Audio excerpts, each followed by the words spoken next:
ଛାତ୍ରଛାତ୍ରୀ ହୁଅନ୍ତୁ କିମ୍ବା ଶିକ୍ଷକ, ପିଲା ହୁଅନ୍ତୁ କିମ୍ବା ଅଭିଭାବକ, ସମସ୍ତ ମନରେ ଗୋଟେ ଇଚ୍ଛା କିଭଳି ଭଲ ଭାଷଣ ଦେଇହେବ। ଅନେକ ଥାନ୍ତି ଅନେକ ସମୟରେ ଭଲ ଭାଷଣ ଦେବେ, ହେଲେ କୌଣସି ମିଟିଂରେ ଭାଷଣ ଦେଲା ବେଳକୁ କିମ୍ବା ହାତରେ ମାଇକ୍ରୋଫୋନ୍ ଧରିଲେ ଆସୁଥିବା ପଦ କୁଆଡ଼େ ଭୁଲି ଯାଆନ୍ତି। ହାତ ଥରେ, ଗୋଡ଼ ଥରେ, ପଦେ କି ଦିପଦ କହିଦେଇ ଶେଷ କରିଦିଅନ୍ତି। ସେଇମାନଙ୍କ ପାଇଁ ଏଇ ଭାଷଣଟି। ଥରେ ପଢ଼ନ୍ତୁ, ସବୁ ସମସ୍ୟାର ହୋଇଯିବ ସମାଧାନ। ଆପଣ ବି ଆଜିକାଲିର ନେତାଙ୍କ ପରି ଅନର୍ଗଳ କହି ଚାଲିବେ।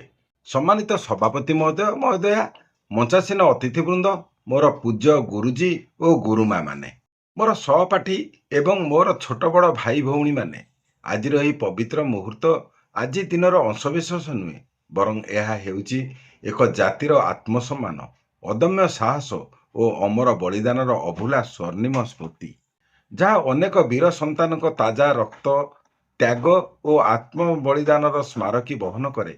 ଆଜି 80ତମ ସ୍ୱାଧୀନତା ଦିବସରେ ସେହି ଅମର ବୀରମାନଙ୍କର ପାଦପଦ୍ମରେ ମଥାଲୋଟା ପ୍ରଣାମ ଅର୍ପଣ କରୁଛି।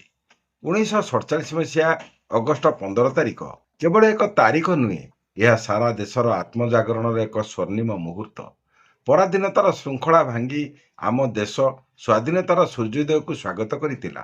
ସେହି ମହାନ ବିଜୟ ପଛରେ ଥିଲା ଅସଂଖ୍ୟ ସଂଗ୍ରାମ, ଅଶ୍ରୁ, ଯନ୍ତ୍ରଣା ଓ ଅକୁହା ବଳିଦାନର ଦୀର୍ଘ ଇତିହାସ।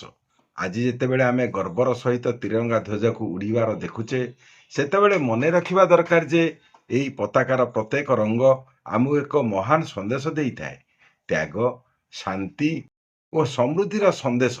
ଅଶୋକ ଚକ୍ର ଆମକୁ ନିରନ୍ତର କର୍ମ, ସତ୍ୟ ଓ ପ୍ରଗତିର ପଥରେ ଆଗେଇବାକୁ ପ୍ରେରଣା ଦିଏ। ଆଜିର ଭାରତ ବିଜ୍ଞାନ, ପ୍ରଯୁକ୍ତି, ଶିକ୍ଷା, କୃଷି, କ୍ରୀଡ଼ା ଓ ମହାକାଶ କ୍ଷେତ୍ରରେ ବିଶ୍ୱ ମଞ୍ଚରେ ନିଜର ସ୍ୱତନ୍ତ୍ର ପରିଚୟ ସୃଷ୍ଟି କରିପାରିଛି।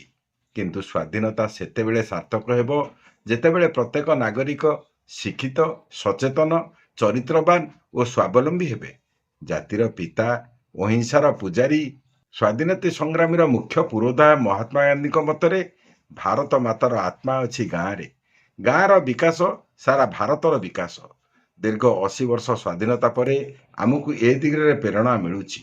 ବର୍ତ୍ତମାନ ଆମର ଲକ୍ଷ୍ୟ ଦୁର୍ନୀତି, ଅଜ୍ଞାନତା, ଅନ୍ଧବିଶ୍ୱାସ, ବିଭେଦ, ହିଂସା ଓ ନିଶା କବଳରୁ ଦେଶକୁ ମୁକ୍ତ କରିବାର ଶପଥ ନେଇ ଆଗେଇଲେ ତାହା ହିଁ ହେବ ଆମ ଭାରତ ମାତା ପାଇଁ ଶ୍ରେଷ୍ଠ ଉପହାର।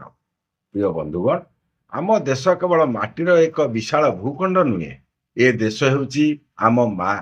ତାର ସମ୍ମାନ, ସୁରକ୍ଷା, ସମୃଦ୍ଧି ପାଇଁ ଆମେ ସମସ୍ତେ ସବୁ ସମୟରେ ପ୍ରସ୍ତୁତ ରହିବା ଉଚିତ। ଆଜି ଏହି ପବିତ୍ର ଦିବସରେ, ଏହି ମୁହୂର୍ତ୍ତରେ ଆମେ ଶପଥ ନେବା, ଆମେ ଯେଉଁ କାର୍ଯ୍ୟ କରିବା ସେଥିରେ ଦେଶପ୍ରେମ, ସତ୍ୟନିଷ୍ଠା ଓ ମାନବିକତା ସୁଗନ୍ଧରେ ଭରପୁର ହୋଇ ରହିଥିବ। ଆମ ଗୌରବମୟ ପରମ୍ପରାକୁ ରକ୍ଷା କରିବା, ପରିବେଶକୁ ସ୍ୱଚ୍ଛ ଓ ସୁରକ୍ଷିତ ରଖିବା, ସମ୍ବିଧାନର ମୂଲ୍ୟବୋଧକୁ ସମ୍ମାନ ଦେବା ସହିତ ଏକ ଶକ୍ତିଶାଳୀ, ସମୃଦ୍ଧ ଓ ବିକଶିତ ଭାରତ ଗଢ଼ିବାରେ ବ୍ରତୀ ହେବା। ଅଧିକାର ଠାରୁ କର୍ତ୍ତବ୍ୟ ପ୍ରତି ଅଧିକ ସଚେତନ ହେବା। ଦେଶ ପାଇଁ ବଞ୍ଚିବା ହେଉଛି ଗୌରବ। ଦେଶ ପାଇଁ କାମ କରିବା ହେଉଛି କର୍ତ୍ତବ୍ୟ। ଭାରତ ମାତାକୁ ଭଲ ପାଇବା ହେଉଛି ପରମ ଧର୍ମ।